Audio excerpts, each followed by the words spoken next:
Hey Megamaniacs, this is Mr. MegaManFan and welcome back to Homebrew Review, where this week we are taking a look at Haradius 0. This is a game that about a year ago, maybe a little less, went on sale exclusively through VideoGameSage.com, and they only had about 50 copies or so in stock, and it sold out pretty quickly. So how did I wind up with a copy? Well, I have a friend who may or may not want me to use his real name in the video, so I'll just refer to him as a hero. I needed a hero for this one, and he came through after I saw the live stream being played on My Life in Gaming where this one was being showed off, because it turned out this particular hero had an extra copy available, and he offered to sell it to me, and I took him up on that. In fact, he became a hero more than once, because despite being bubble wrapped and sent in a priority shipping box that was quite sturdy, somehow the case holding Haradius 0 got cracked and damaged on its way to me. And I didn't ask him to do this, but he actually PayPal'd me for a replacement case from the guy who manufactured them specifically for this print run for Video Game Sage. Why was it such a limited print run, you may be asking? Well, originally it was only going to be a Japanese Famicom homebrew, but Video Game Sage worked out the rights to print a North American physical run of a small number of copies, exclusively sold through their website only, and that was it. So Impact Soft and Neo Dolphino and Video Game Sage all deserve an A+ for the commendable effort in ensuring physical copies would be available to North American Nintendo collectors. My hat's off to all of you and to the hero who hooked me up. Unfortunately, this is kind of a good news, bad news situation, because the developer of this game was only interested in releasing it physically, not digitally, so you can't buy or download the ROM. And in fact, if you do see the ROM available for download, you should probably report it to all of the parties involved in this release so they can get it taken down.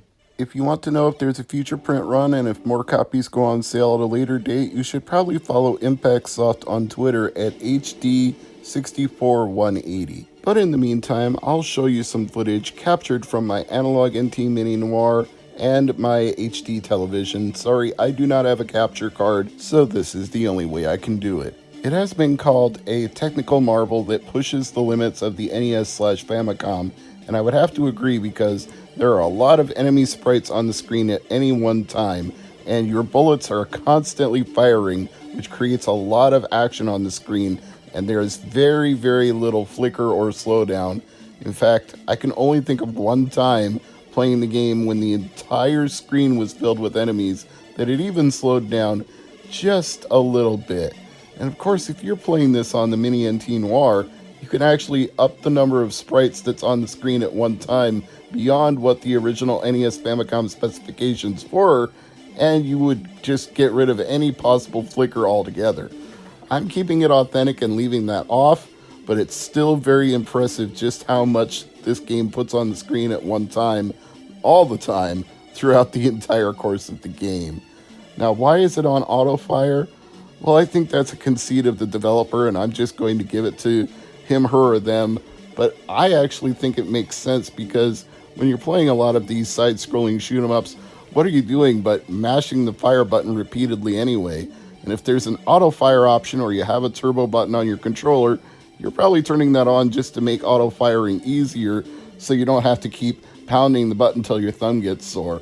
So if we already know that's the way you're going to play a shooter anyway, why not just go with that and just make it on all the time? So what you're really doing is changing your ship formation to either spread the shots out or center them in the middle, depending on what you're fighting and what your preference would be. Like for this stage 1 boss at the end, you probably want to concentrate your fire in the middle and use it to attack the weak point in the robot, and then you can get it knocked out that much faster. You get 1 life per game, but that 1 life takes about 10 hits, so each time you get hit, the counter at the bottom of the screen goes down, but as long as you don't run out of hits, they get reset at the beginning of the next stage, so you can continue to make progress. Another impressive thing about this game is that despite being a homebrew, it actually comes with a battery backup for saving your high score. which again I would consider a conceit of the developer. It's not really necessary. You could just write it down on a sheet of paper, you could take a screenshot of it, but the fact that they chose to do that for this type of game speaks to the fact they had more in mind than just making a ROM hack or a homebrew of the generic variety. They really wanted to produce something that would be exceptional and well remembered. And the fact that I can compare this favorably to well-established shooters like Gradius from Konami, I would say means it will be remembered. And probably the fact that it has a low print run will also ensure that it's remembered, because it will be sought after in years to come, as long as NES collecting still remains a thing anyway. Though I imagine eventually at some point the demand for this one might cause another print run.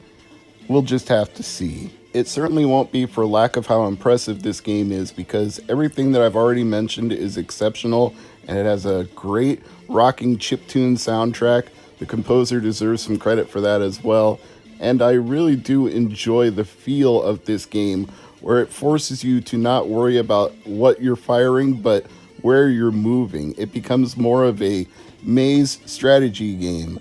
Get through the patterns, like these rotating blocks, and get through the walls when you're in a maze-like section. Like, maneuver carefully, remember where you're going, and let the auto-fire take care of the rest when it needs to.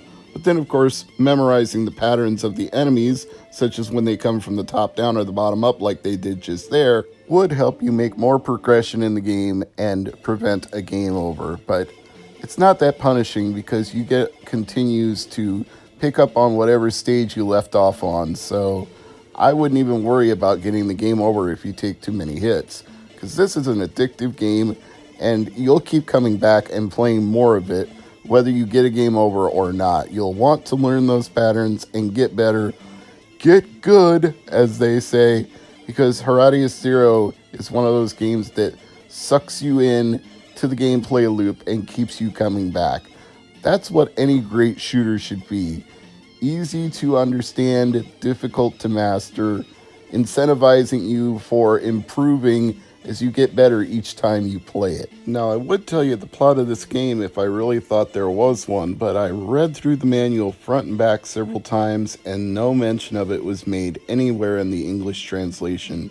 So all I can read you is what's printed on the back of the clamshell box. Get ready for some non-stop space shooting action. Forge your way through hordes of enemy spacecraft and take on their huge commanders. With your unique blaster pod system, take on the worst the galaxy will throw at you. So why are they being thrown at you? I don't know. Why were you chosen to fight them? I don't know. Does any of that matter? No, it really doesn't. Because you're playing a shooter and you're shooting things down and you're maneuvering around the enemy fire, learning their attacks and the patterns of their stages, and doing the best you can to score more points than you scored the last time. That's what you need to know to play Haradius Zero. No more, no less. So, if you can find a copy of this, I highly recommend it. It's probably the best homebrew NES game that I've picked up since Jay and Silent Bob's Mall Brawl. And that was a completely different style of game. It wasn't a shooter, it was a belt action game, something akin to Kunio-kun / River City Ransom, where you've got to move in progression toward the enemies, knock them down, take them out any way you can, and then get to the boss at the end and beat him or her up too, so you can move on to the next stage in your quest to do whatever you're doing. Rescue your girlfriend, reach the prize. That's how these side-scrolling belt action games are. So they're simple, but so are shooters. You just have to know what you're doing and make progression and enjoy the progress as you move along from one area to the next. I definitely enjoy the progress with Haradius Zero. I knew I would like it from watching My Life in Gaming when they live streamed it, and I am not at all disappointed. I just wish it was more available to more people, but from reading the tweets by HD64180, they did at least print more Famicom copies back in March. Here's what the tweet said. For out-of-stock items, we will increase production by checking the number of registrations for receive notification email, so please register if you want it. Impact Soft Booth, PM. That's their website, impactsoft.booth.pm. You would obviously have to import it and pay the associated fees along with yen to dollar conversion, whatever currency fee that would cost you. But you could get a Famicom version, and if you have an NT Mini Noir, you already have a Famicom cart slot, or you could use a Famicom to NES converter cartridge and play your Famicom games on a regular old-fashioned Nintendo top loader, toaster, whatever you've got. So I would say if you didn't get the NES physical copy, don't give up. There's still hope. I'm Mr. MegaManFan.